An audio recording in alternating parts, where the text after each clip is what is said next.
আপনারা জানেন কিন্তু আমাদের দেশ থেকে ইউরোপে ম্যাক্সিমাম চেষ্টা করে দ্যাট অন্য পথে যাওয়ার জন্য। গ্রিসে যেরকম আমাকে ওখানকার মন্ত্রী বলেছে, দেখো আমরা কিন্তু বাঙালি মানুষ নিতে রাজি আছি, বাট আমরা কিন্তু শুধু লিগেল পথে নেব। যখন লিগেল পথে ওখানে যাওয়া যাবে, তাহলে ইললিগেল পথে আমরা কেন যাব? আমি ওটাই চেষ্টা করছি কিন্তু আমরা এই কাঠামোটা যদি আমরা লিগেলের মধ্যে যদি নিয়ে আসতে পারি, then that should be more important than illegal পথ। তো ইললিগেল পথে কিন্তু ওই জঙ্গলে না, জঙ্গলে জঙ্গলে আনলিমিটেড পথ হলেই ওখানে ঘুরতে হবে। এই কথাগুলি যদি আপনারা একটু প্রচার যদি করেন, কেরালার রাস্তায় লিগেল পথে যাও, it is better for you. ইললিগেলে গেলে তাহলে ওই বিপদে পড়বেন, ওই জঙ্গলে জঙ্গলে থাকতে হবে, আর তারপর না খেয়ে থাকতে হবে। এখানে বাড়িতেও সব অশান্তি, ওখানে সব অশান্তি, এটা তো করা ঠিক না। আমরা এখন আরেকটা জায়গায় যেটা আমরা ওপেন করতে যাচ্ছি, ওপেন মিন্সকে খুব দ্রুত গতিতে এগিয়ে নিয়ে যাচ্ছি, লিবিয়া। লিবিয়াতে এখনো অশান্তি আছে, কিন্তু আমি যেটা চাচ্ছি যে এই অশান্তি থাকতে থাকতে ওটা কিন্তু কমে এসছে। এর মধ্যে যদি আমরা একটা আন্ডারস্ট্যান্ডিং এর মধ্যে যদি চলে যাই, যখন শান্তিতে রেডি হবে ইনশাল্লাহ আমরা লিবিয়াতেও মানুষ পাঠাতে পারবো। রাহাজানি শুনেন, যারা এই যে ট্রাভেল এজেন্টরা টিকিট করে যে ইললিগালি পাঠায়, ওরা কিন্তু রাহাজানিতে পড়ে।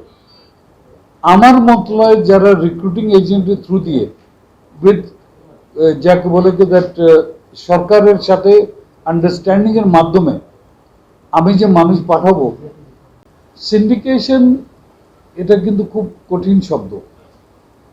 আমাদের তরফ থেকে কিন্তু কোনো সিন্ডিকেশনের আমি কিন্তু সুযোগ দেওয়ার ইচ্ছা নাই, ঠিক আছে? বাট এখানে তো তালি তো দুই হাত দিয়ে, বাংলাদেশ আছে, ওইদিকে মালয়েশিয়া আছে। মালয়েশিয়া কি সিস্টেমে ওনারা কাজ করবে, নেবে তো ওনারা, দিব আমি। আমার দেওয়ার মধ্যে আমি কিন্তু I am not having or not allowing any syndication. ওই সাইডে ওনারা যদি সিন্ডিকেশন করে, ওখানে তো আমার তো কিন্তু কোনো কন্ট্রোল নাই, I have no control. So যার জন্য আমার উদ্দেশ্য যেটা এখনো উদ্দেশ্য, আর এই উদ্দেশ্যই থাকবে শেষ পর্যন্ত, আই হোপ, যে সিন্ডিকেশন না অ্যালাউ করার পিছনে একটাই, যে শ্রমিকদের ওই যে 4, 5, 6 লাখ টাকা দিয়ে যেতে হতো, আমি কিন্তু ওটা একেবারে একটা রিজনেবল লিমিটের মধ্যে রাখতে চাই। ধরুন 1 লাখ, 1.5 লাখ, 2 লাখ, এটা কিন্তু ক্যালকুলেশনের ব্যাপার আছে, বাট ওই অত বড় 5-6 লাখের আমি কিন্তু যেতে দেবো না। শুধু মালয়েশিয়া না, আরো আছে। বাট যাই হোক, এই মুহূর্তে এটা ঠিকই বলেছেন, আমরা তো একটা কমিটমেন্ট টু দ্য নেশন যাকে বলে, অ্যাটলিস্ট আমি আমার কথা বলি, আমি অন্যদের কারো কথা না বলে,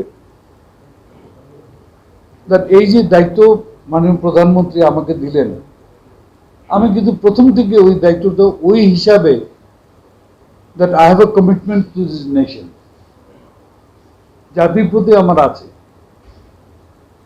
30 লাখ শহীদ যারা আছে মুক্তিযুদ্ধতে, যারা ওদের আত্মহত্যা দিয়েছেন, ওদের প্রতি আমার কিন্তু কমিটমেন্ট আছে।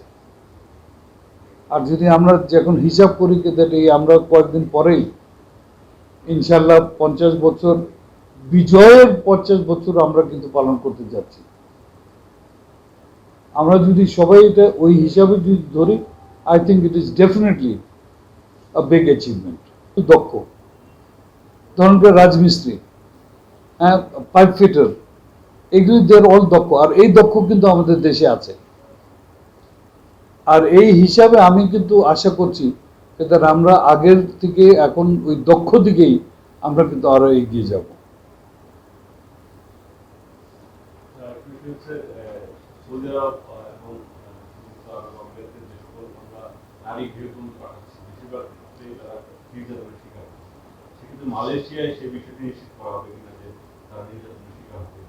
ওনারা কিন্তু অনেক আগে থেকেই খুব সিরিয়াস ইন্টারেস্ট দেখাচ্ছে গৃহকর্মীর ব্যাপারে। তো এই তো মালয়েশিয়াতে যেহেতু আমরা গৃহকর্মী আগে পাঠাই নেই, যখন প্রশ্ন আসবে ওটা কিছুটা ডিসকাশনের মাধ্যমেই আমরা ওটা ঠিক করব কি হিসাবে যাবে কি যাবে না। বাট সৌদি আরবিয়া বলেন বা ইউএই বলেন, ওখানে যে অবস্থানে আমাদের গৃহকর্মীরা যায়, কিছু কিছু সমস্যা হয়, বাট দেন ম্যাক্সিমাম মানুষ কিন্তু ভালোই আছে। আমরা যেগুলি সমস্যা হয় ওগুলি আমাদের চোখে আসে বা আমাদের রিপোর্টিংয়ে আসে, বা যেগুলি ভালো আছে এইগুলি তো রিপোর্টিংয়ে আসে না।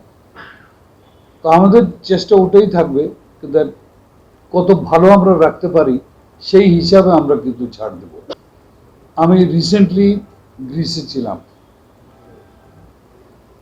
গ্রিসে ওখানে গিয়ে নেগোশিয়েট করে আমরা একটা, যাকে বলে কি দ্য ডিক্লারেশন অফ ইন্টারেস্ট, আমরা কিন্তু সই করে এসেছি। ডিক্লারেশন অফ ইন্টারেস্ট আপনারা বলতে পারেন যে এই জিনিসটা কি। এটা হলো যে দ্যাট আমরা কমিটমেন্টে গেলাম যে দ্যাট আমরা এমওইউ করব।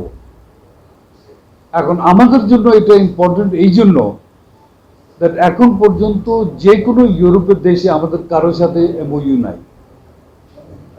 আর এই আমি টার্গেট করছি যে দ্যাট জানুয়ারি ফেব্রুয়ারির মধ্যে this will be the first MoU ইনশাল্লাহ আমরা যেটা ইউরোপের যে কোনো দেশের সাথে করব।